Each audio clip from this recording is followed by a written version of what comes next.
Au titre de la présidence de la République, le Conseil des ministres a adopté les projets de texte ci-après.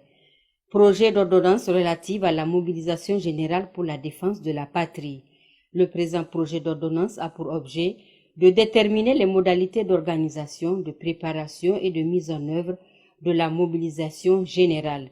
Il est pris conformément aux prescriptions de la Charte de la refondation et aux dispositions de la loi numéro 2002-030 du 31 décembre 2002 portant organisation générale de la défense nationale.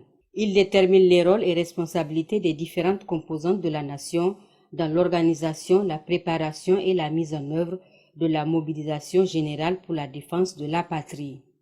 Ainsi, le présent projet d'ordonnance fixe les mesures institutionnelles, juridiques, administratives et pratiques à mettre en œuvre en vue d'une organisation efficiente de la mobilisation générale.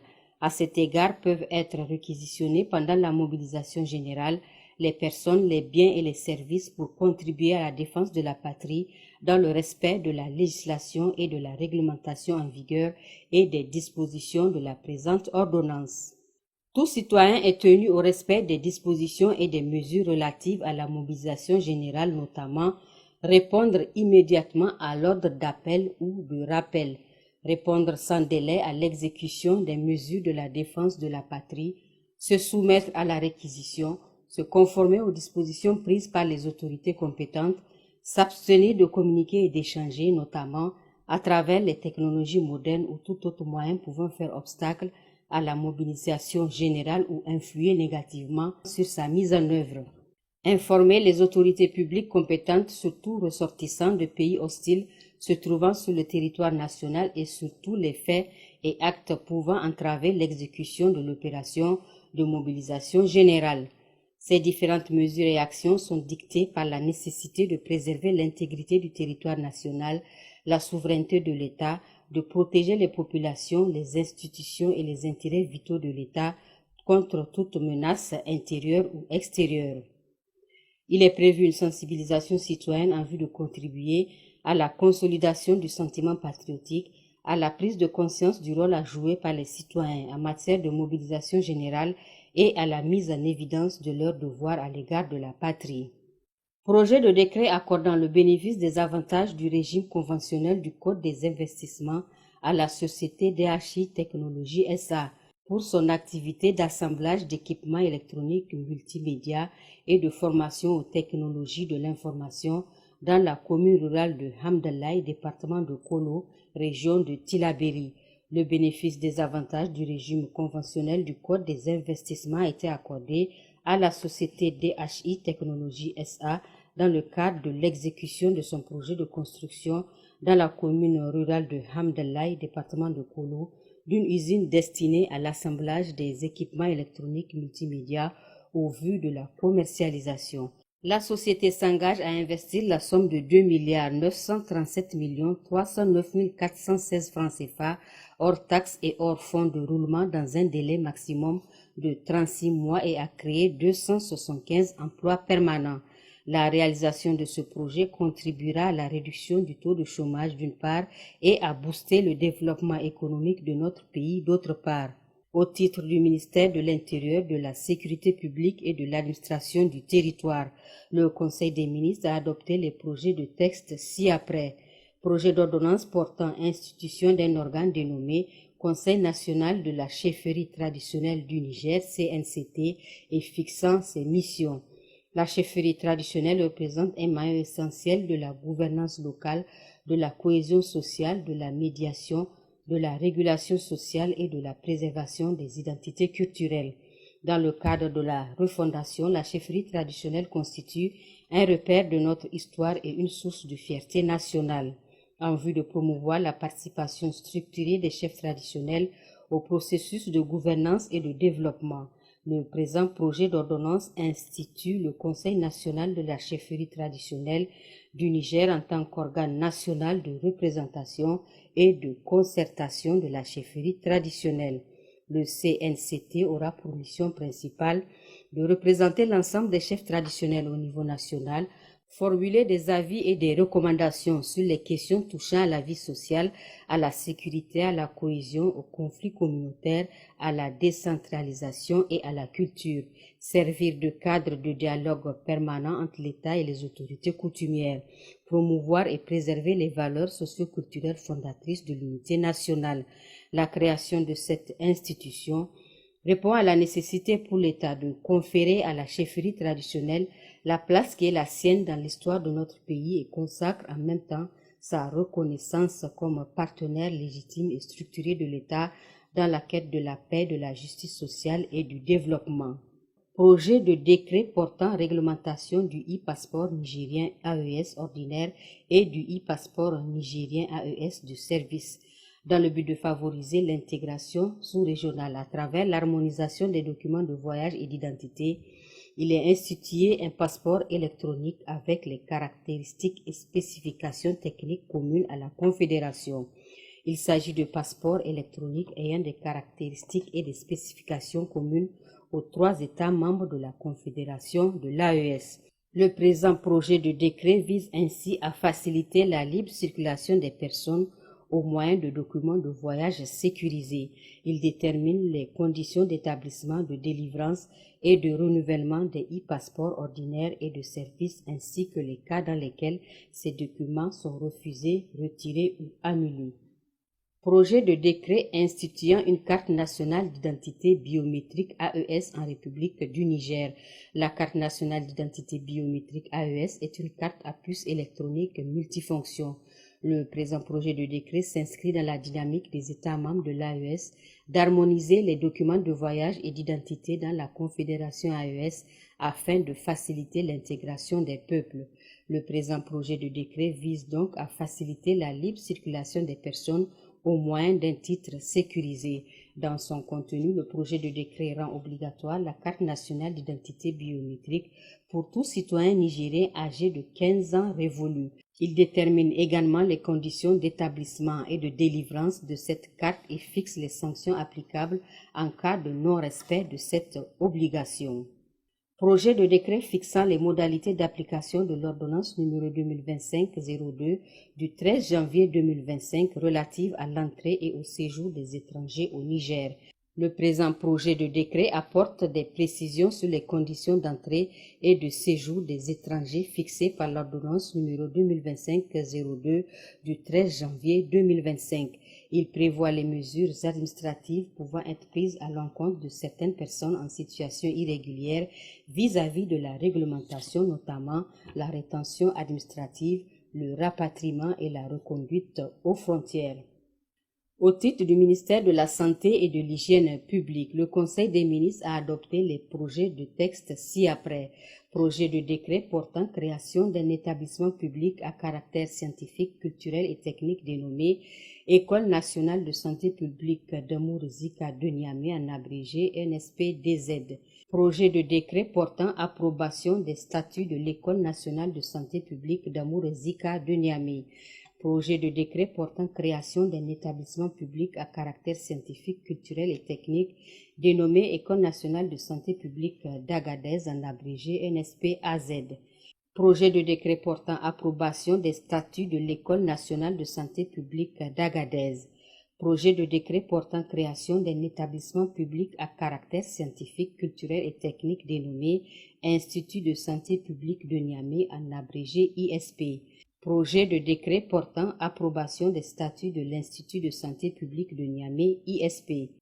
Ces 6 projets de décret ont pour objet de mettre en conformité les textes de création, d'organisation et de fonctionnement de ces établissements publics avec les dispositions de la loi numéro 2020-020 bis du 3 juin 2020 fixant les règles de création des catégories des établissements publics et à celles des textes pris pour son application.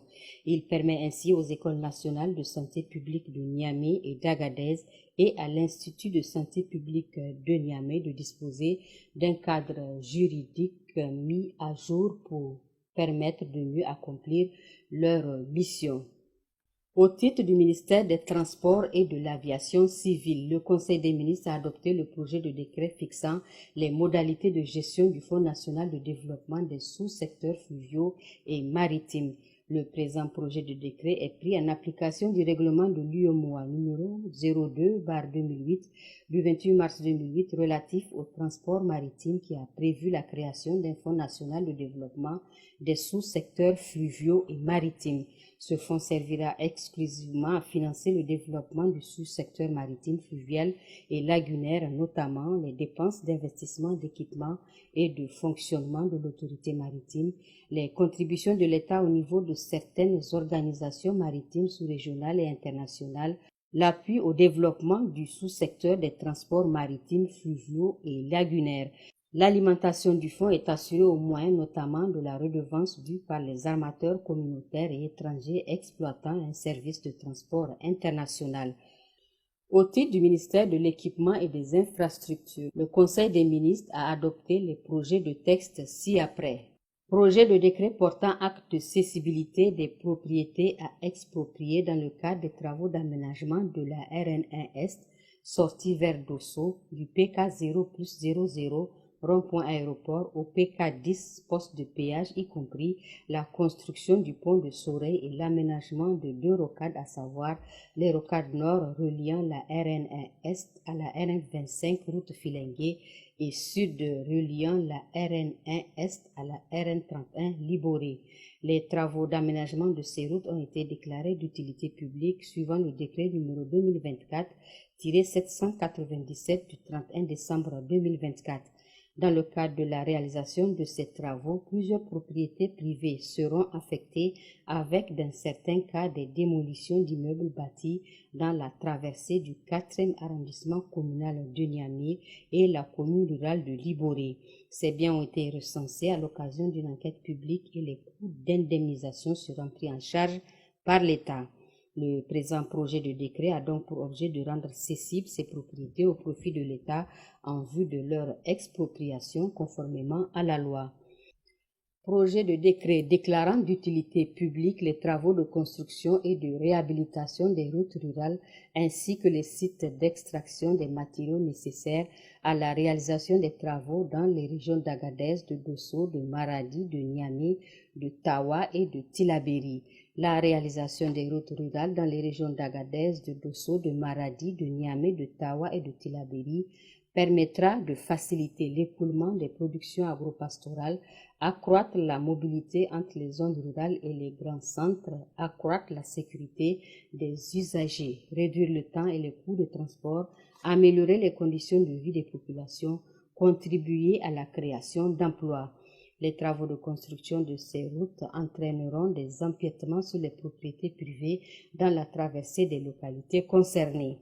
Le présent projet de décret a pour objet de déclarer d'utilité publique les travaux de construction et de réhabilitation de ces routes afin de permettre d'engager la procédure d'expropriation conformément à la loi réglementant l'expropriation pour cause d'utilité publique et l'occupation temporaire.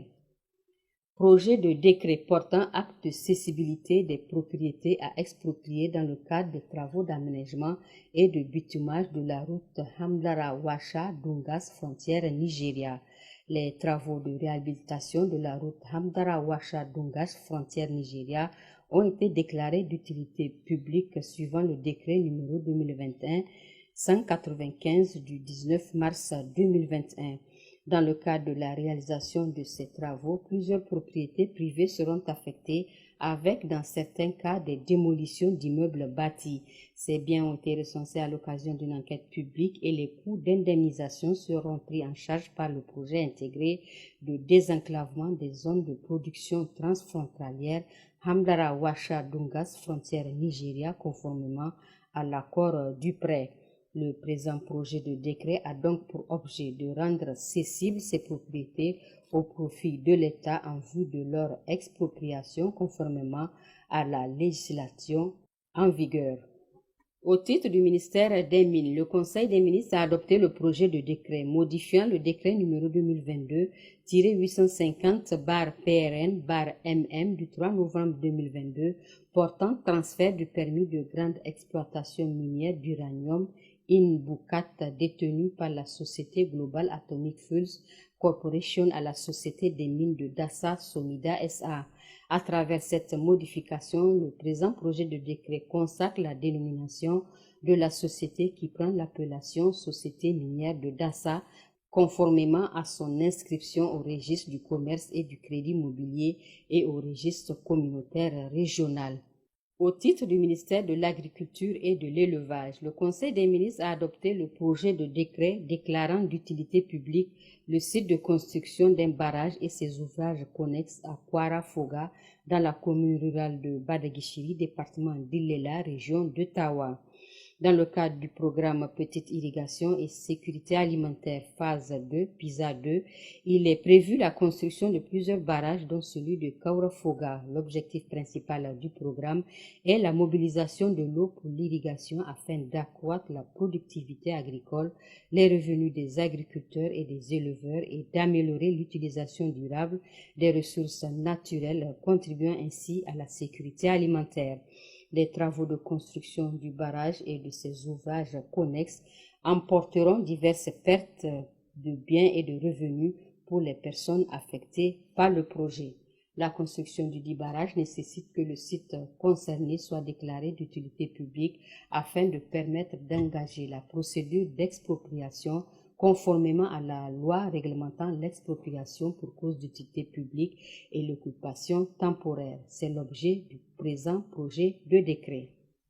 Au titre du ministère de l'Urbanisme et de l'Habitat, le Conseil des ministres a adopté le projet de décret portant abrogation du décret numéro 2019-271-PRN-MDU-L du 24 mai 2019 portant déclassement de terrain le long de l'hôtel présidentiel Radisson à Niamey. Dans le cadre des préparatifs du sommet de l'Union africaine à Niamey, le titre foncier numéro 1592 d'une superficie de 15 582 m² avait été retenu pour la construction de l'hôtel Radisson. La nécessité d'équipements supplémentaires à l'hôtel a conduit à l'élargissement de la superficie initiale de 11 038 m² de plus. Les terrains concernés ont été déclassés et mis à la disposition de l'hôtel présidentiel Radisson en vue de l'aménagement des parkings, des espaces verts et autres équipements entrant dans le cadre de l'embellissement des paysages immédiats de l'hôtel. Plusieurs années après ce déclassement, l'hôtel n'a pas mis en œuvre ce projet. C'est pourquoi l'État a décidé de rétablir par le présent projet de décret cette portion du domaine public de voirie dans son état initial. Au titre du ministère du Commerce et de l'Industrie, le Conseil des ministres a adopté les projets de texte ci-après. Projet de décret déclarant d'utilité publique les opérations entrant dans le cadre de la mise en œuvre du programme de développement de l'agripreneuriat des jeunes. Le programme de développement de l'agripreneuriat des jeunes est un programme multisectoriel qui a pour objectif global de contribuer au développement de l'entrepreneuriat des jeunes dans les secteurs de l'agriculture et de l'agro-industrie. Dans ce cadre, il est prévu la construction de 8 centres agropreneuriat, 3 000 entreprises agricoles et 8 unités industrielles dans les chaînes de valeur agricole retenues dans chacune des 8 régions du pays, en vue de permettre l'appropriation par l'État des terrains de superficie totale de 3 000 hectares nécessaires à la mise en œuvre du programme pour l'ensemble des régions. Les opérations concernées sont déclarées d'utilité publique par le présent projet de décret. Ce programme entre en droite ligne de la vision du président de la République, chef de l'État, en son axe 3, consacré au développement des bases de la souveraineté économique. Projet de décret portant création d'un établissement public à caractère administratif dénommé Bureau de restructuration et de mise à niveau des entreprises du Niger, en abrégé BRMN. Projet de décret portant approbation des statuts du Bureau de restructuration et de mise à niveau des entreprises du Niger. Ces deux projets de décret ont pour objet de mettre en conformité les textes de création, d'organisation et de fonctionnement du Bureau de restructuration et de mise à niveau des entreprises du Niger avec les dispositions de la loi numéro 2020-020 bis du 3 juin 2020 fixant les règles de création, les catégories des établissements publics et les textes pris pour son application. Ils permettront ainsi au Bureau de restructuration et de mise à niveau des entreprises du Niger de disposer d'un cadre juridique mis à jour lui permettant de mieux accomplir ses missions. Communication. Le Conseil des ministres a entendu plusieurs communications. Une communication du ministre de la Jeunesse et des Sports sur l'organisation d'un dialogue intergénérationnel national comme outil essentiel pour favoriser la cohésion sociale en prenant en compte les acteurs de la société. Le dialogue intergénérationnel national sera un cadre structuré de production d'engagement, de décision et de mécanismes de suivi à travers la mise en place d'un comité technique consultatif intergénérationnel chargé d'assurer la mise en œuvre et la pérennité des recommandations. Cette activité est prévue pour se tenir au Centre international de conférence Mahatma Gandhi de Niamey les 30 et 31 décembre 2025. Une communication du ministre du Commerce et de l'Industrie relative à la désignation du Niger pour l'organisation de la deuxième édition du Salon africain de l'invention et de l'entreprise innovante. Le Salon africain de l'invention et de l'entreprise innovante est une vitrine de l'innovation africaine, notamment en matière d'invention, de recherche et d'entrepreneuriat. La session du conseil d'administration de l'Organisation africaine de la propriété intellectuelle, tenue à Brazzaville du 11 au 12 décembre 2025, a désigné le Niger pour l'organisation de la 10e édition du Salon africain de l'invention et de l'entreprise innovante qui aura lieu en 2026. À travers cette distinction, le Niger s'offre une vitrine continentale pour son génie créateur, son entrepreneuriat et ses ambitions industrielles conformément à la vision du président de la République, chef de l'État. Communication relative au marché public. Cette communication du ministre de l'Équipement et des Infrastructures relative à l'acquisition d'une pelle hydraulique, d'un bulldozer et d'un porte-char, à l'acquisition de matériel et équipements pour les travaux d'urgence de la brigade d'intervention d'urgence, lot numéro 1, acquisition de 4 camions bennes, un camion citerne à gasoil, un camion citerne à eau et un camion tracteur. Aux travaux de réhabilitation de 10 km restants à réhabiliter sur la route Tawa-Agadez en branchement Ingal-Tamaya, 88,6 km. À l'acquisition de matériel et d'équipements pour les travaux d'urgence de la brigade d'intervention d'urgence, lot numéro 2, acquisition de 2 chargeuses sur pneus, 2 bulldozers, 2 niveleuses gradaires, un camion atelier mobile de lubrification et entretien d'engins et un porte-char.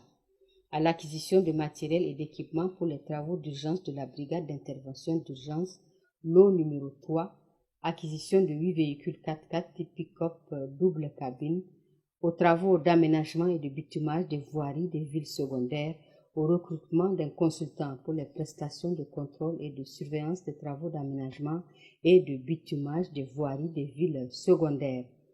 Une communication du ministre de l'Agriculture et de l'Élevage relative aux travaux de protection des berges à Sabonga et Tambaranga dans le cadre de la protection de la magia dans la région de Tawa. 4. Communication du ministre de l'Enseignement supérieur, de la Recherche et de l'Innovation technologique relative aux travaux de construction d'un dortoir de 320 lits au Centre régional des œuvres universitaires de l'IFA, lot numéro 1. Aux travaux de construction d'un dortoir de 320 lits au Centre régional des œuvres universitaires de l'IFA, lot numéro 2. Aux travaux de construction du mur de clôture de l'Université virtuelle du Niger, aux travaux de construction des bâtiments R+2, extension du rectorat de l'Université Abdou-Moumouni de Niamey. Une communication de la ministre de l'Éducation nationale, de l'alphabétisation et de la promotion des langues relative aux travaux de construction de 230 salles de classe et ouvrages connexes dans la région de Maradi répartis en 6 lots suivants. Lot numéro 1 relatif à la construction de 38 salles de classe et ouvrages connexes à Sibiri Nord, Katare Gidan Ousmane 1, Soura Sarkingalma 1 et Garinjaki Oumarou dans la commune de Tibiri. Lot numéro 2 relatif à la construction de 38 salles de classe et ouvrages connexes à Imbelbelou 1, Imbelbelou 2 et Imbelbelou 4 dans la commune de Tibiri. Lot numéro 3 relatif à la construction de 31 salles de classe et ouvrages connexes à Medessa, Katare 2, Danfilo 2 et Garba Kane dans la commune de Tibiri. Lot numéro 4 relatif à la construction de 31 salles de classe et ouvrages connexes à Soura 1, Soura 2 et Soura 3 dans la commune de Tibiri. Lot numéro 5 relatif à la construction de 46 salles de classe et ouvrages connexes à Chikaji, centre Safo, Safo, quartier Radi, quartier Zaria 2 et Medessa Mazada Jika dans la commune de Safo et Maradi-Ville. Lot numéro 6 relatif à la construction de 46 salles de classe et ouvrages connexes à Danja 2, Chadoua Sud 1, Gazawa Buleng, Medessa Lazare Tessawa et Tessawa Lazare dans la région de Maradi. Deux communications de la ministre de l'Énergie relatives au recrutement d'un ingénieur conseil dans le cadre de la mise en œuvre de la composante 2.1 du projet d'accélération de l'accès à l'électricité au Niger Haské, à la conception de fournitures, l'installation et la maintenance de systèmes solaires photovoltaïques pour l'électrification de 100 centres de santé intégrés dans les régions d'Agadez, de Difa, de Dosso, de Maradi, de Tawa, de Tilaberi et de Zender dans le cadre de la mise en œuvre de la composante 3 du projet Haské. De communication du ministre du Commerce et de l'Industrie relative au recrutement d'un cabinet d'études pour une assistance aux maîtres d'ouvrage dans le cadre de l'achat et l'installation d'une usine de décortiquage de riz et d'une unité de cogénération d'électricité à base de la balle de riz à Difa, à l'achat et l'installation d'une usine de décortiquage de riz et d'une unité de cogénération d'électricité à base de la balle de riz à Difa en lot unique.